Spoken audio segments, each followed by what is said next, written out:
Hi there folks, my name is Tam MacLennan, I'm 16 years old and I'm from Shawbost. Hello, my name is Sophie Graham, I'm 16 and I'm from Tam. So I grew up in Shawbost in a family of 5 and in a family who regularly go to church every single Sunday, but it's only my mother who's the Christian in the family. And growing up, I considered myself a Christian. I went to church, I didn't swear, I didn't think I was doing any bad things. I must be a Christian. So I grew up all my life, up until I was around about 9 years old, just thinking I was a Christian, thinking I was a good person and that I was able to get to heaven because of what I did. But then it wasn't until I was around about 9 years old, a minister was preaching this one Sunday morning, and he was preaching on Romans chapter 3. And from then, he was preaching, no one is righteous, no, not one. And that really hit me. This minister, who I had a lot of respect for, he was here claiming that no one is righteous, not even him. And that really hit me. And then he carried on reading the verses in Romans, and then he said, all have fallen short of the glory of God. And this really hit me as a young nine-year-old. This really hit me. And it was from then on I started to see in my life that I was not a good person, that although I did good things, I'd also done bad things. So it was from then that really hit me. And it took me a few weeks to fully understand it. But after a few weeks, I actually understood the real gospel, that I was a sinner in need of a saviour. And it was around about 2 weeks after that, I decided to give my life to the Lord. And from that very moment, I understood his saving grace, I understood his love, and I was so thankful to God that I had finally become a Christian. So anyway, going through my primary years, I wasn't really challenged in my faith, so I found it okay. I went to church every week and I wasn't really challenged, so I found it alright. However, the young teenage years, I decided, when I went to the Nicholson, that's when I started to get challenged. My friends were doing everything on a Sunday, they were going out at the weekend, and I was going to church. So I started to look to the world more than I looked to God. I decided to desire what they were doing rather than to desire church. And I fell away a bit. I decided to turn my focus away from God and to the world, and I backslid for a few years. I wouldn't go out with them, but I just didn't have that motivation to go to church. I just didn't have that desire left in my heart. And I backslid and I just fell away from God a bit.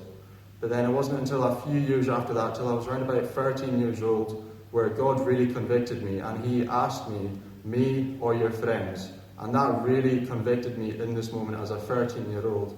And from that moment I decided to carry on following God in that moment. And from then I realised that was the best decision I could ever make as a young teenager, because it's so easy to fall away as a teenager. But I'm so glad that I decided to turn my focus back to God. So from then, I decided to make it a desire and a number one priority to try and get to church every week. And a few years passed, I'm now a member in Martin's Memorial, and now I try to dedicate my life to learn more about God each and every day, because there's so much to know about God. And I make it a priority also to try and preach the word to other people so that they can experience what I can experience. So I've tried to live my life as a faithful servant of God, for when I am available for God, then he can use me, and he can use anyone he wants. So now I'm 16 years old, and I'm trying my best to be a faithful servant of the Lord, and that's round about my brief testimony. So I was brought up in a Christian household with Christian parents, and I loved going to church, I loved Sunday school and all of that kind of thing. And I feel like my life was pretty easy. For the whole of my childhood, I really enjoyed my childhood, being brought up in the church and being brought up around Christians and fellowships all the time. It wasn't really until, I think, primary 6, I kind of, for the first time, really realised what kind of difficulties were. So in the same year, my best friend left the island, so I was kind of quite alone in primary school. And my parents separated as well, so I felt, even though my parents were still encouraging me to go to church and to pray, I felt like I was quite annoyed at God, I didn't really understand why a God that was good was allowing bad things to happen to me. So I went through a phase where I was still going to church and I was still spending time with God, but I was quite annoyed at God and I didn't really understand why he allowed certain things to happen. But I kept going to church anyway, I kept going. I would call myself a Christian, but I hadn't really given my life to God properly. And then it wasn't until probably I hit secondary school.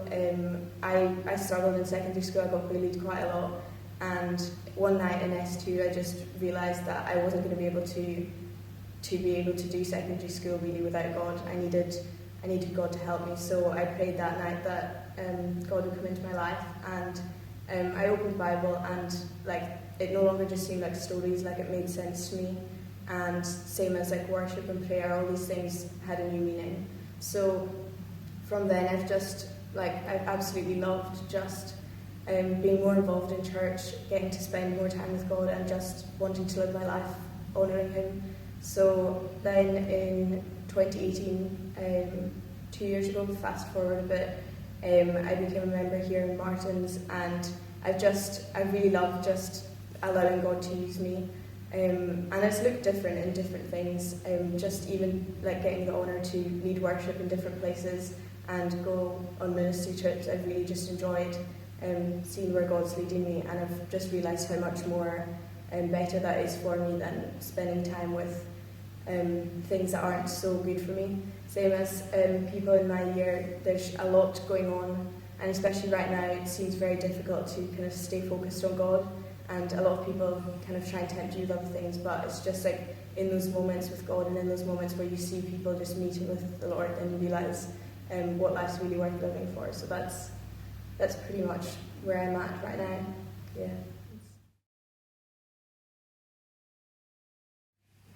So Tam, thanks so much for sharing your testimony. That was really brilliant.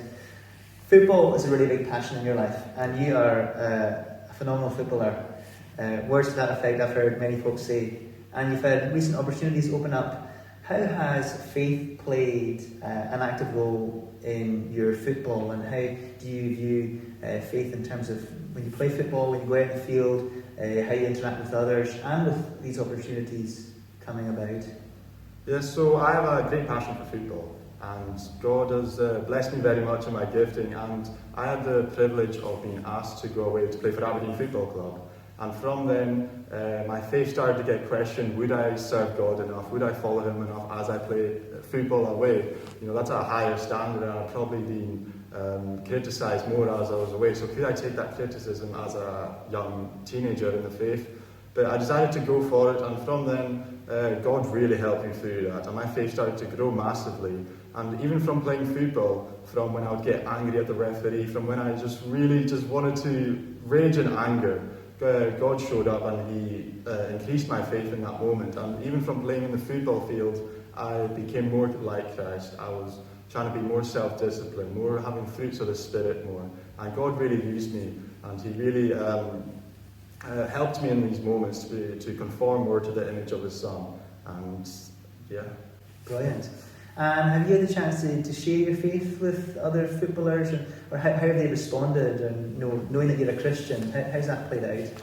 Yeah, so they all knew I was a Christian, and from the moment on, they all knew I was a bit different. Most of them, there was no Christians in the team, and some of them were believers in God, some of them were atheists. So I got the chance to speak to most of them about their faith, and they all knew I was different. I didn't swear, and I didn't really enjoy the things that they enjoyed, and so they started questioning me, and I was thankful to God that, because sometimes I was too ashamed to talk about my faith to them, but I'm thankful to God that they opened up to me. They asked me what I believe, they asked me how I lived my life as I was on the island. So God really used me in that I could speak to others about my faith even when I was too ashamed, and God, I hope and I pray that he opened up their hearts and their lives so that he may enter in one day. Brilliant. Thanks so much for sharing, Tam. And thanks for sharing testimony, which was a real encouragement for me to hear, and I know it'll be an encouragement for many who will watch this. So thanks very much. Thank you. Thanks so much, Sophie, for sharing your testimony. That was just such an encouragement to hear. You're a blessing to this place, just like Tam, in so many ways. And one of the things you do is you serve as part of the worship team, and you play lots of different instruments. What is it you play? Piano and violin. Brilliant. And yeah, we love it when you play and serve so faithfully. In what ways has God challenged you throughout lockdown and being in school, growing in your gift?